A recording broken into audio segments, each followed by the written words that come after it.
Question 2 નીચે આપેલ પૈકી પ્રયોગના પરિણામો સમસંભવિત છે સમજાવો. સમસંભવિત શું છે કે કોઈ પણ સમજાવી ઘટના હોય એના બે વસ્તુ હોય જેમ હેડ્સ એન્ડ ટેલ્સ હોય એના ફિક્સ પરિણામ હોય કે કાં તો આ બરાબર. પણ બીજું કોઈ પણ ઘટના બીજું કોઈ ફેક્ટર એના માટે જવાબદાર હોય જે ઘટના સમસંભવિત હોય નહીં. એટલે ક્વેશ્ચન 3 આપ્યો છે કે ખરા ખોટા પ્રશ્નનો જવાબ આપવાની કસોટી આપવામાં આવી છે. એટલે ખરા ખોટા પ્રશ્નનો તમે બે જ જવાબ આપી શકો, કાં તો ખરું કાં તો ખોટું. બીજું કે વાક્ય વિધાન લખી શકો તમે ના લખી શકો. એટલે આ ક્રિયા કેવી છે? સમસંભવિત છે. પછી બાળક જન્મ્યું છે બાબો છે કે બેબી, આ પણ જન્મે તો કાં તો બાબો થશે કાં તો બેબી થશે. એટલે આ ક્રિયા પણ કેવી છે? સમસંભવિત છે. બીજું કઈ તારણ નથી, કાં તો છોકરો કાં તો છોકરી. હવે ક્વેશ્ચન 1 અને 2 છે એમાં શું છે? ડ્રાઈવર કાર ચાલુ કરવાનો પ્રયત્ન કરે છે અને એનું પરિણામ શું આવે છે? કાર ચાલુ થાય છે અથવા ચાલુ થતી નથી. એવું પણ બને કે ટાયર પંચર હોય અથવા પેટ્રોલ પતી ગયું હોય તો આ બીજા ફેક્ટર પણ છે કે જે એના લીધે ગાડી ચાલુ થશે નહીં. એટલે આ ક્રિયા સમસંભવિત કહેવાય નહીં.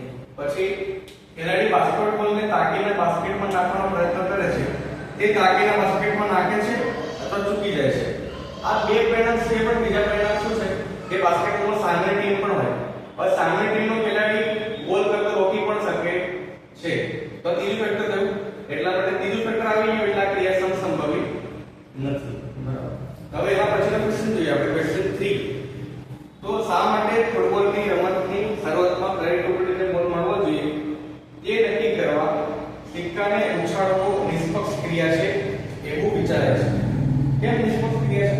કારણ કે સિક્કો ઉછાળશો તો બે પરિણામ મળશે, કાં તો હેડ્સ મળશે કાં તો ટેલ્સ મળશે. એટલે આ ક્રિયા કેવી છે? નિષ્પક્ષ છે. એટલા વખત ઉછાળવામાં આવે છે, ક્રિકેટમાં પણ ઉછાળવામાં આવે છે. હવે તો ચાલો નીચેનામાંથી કયા વિકલ્પ ઘટનાની સંભાવના ના હોઈ શકે? તો 4 નંબરનો આન્સર આપણે કેવી રીતે આપી શકીએ કે કોઈ પણ ઘટનાની સંભાવના 0 હોય, 1 હોય, 0 અને 1 ની વચ્ચે, બાકી માઈનસ પણ ના હોય અને 1 થી વધારે ના હોય. તો 2/3 પછી -1.5 15%, 0.7%. એક તો ઓપ્શન બી તો આવે જ નહીં, માઈનસ પણ ના હોય એટલે. ઓપ્શન સી પણ નહીં આવે, 1 થી વધારે છે. બરાબર. ડી આવી શકે.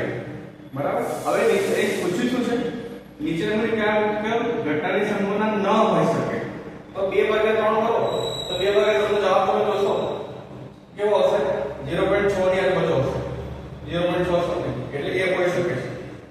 15%. તો 15% છે. ટકા છે એટલે શું કરશો? 15/100 કરશો. એટલે જવાબ શું આવશે? 0.15. 0.15 પણ હોઈ શકે છે. પછી છેલ્લો ઓપ્શન શું આપે છે? ડી 0.7. આ પણ હોઈ શકે છે.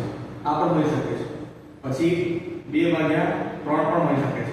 એટલું માઈનસ હોઈ શકતું નથી. ઓપ્શન બી હોઈ શકે નહીં. તો ઓપ્શન કનો જવાબ શું આવશે? બી -1.5. બરાબર. નેગેટિવ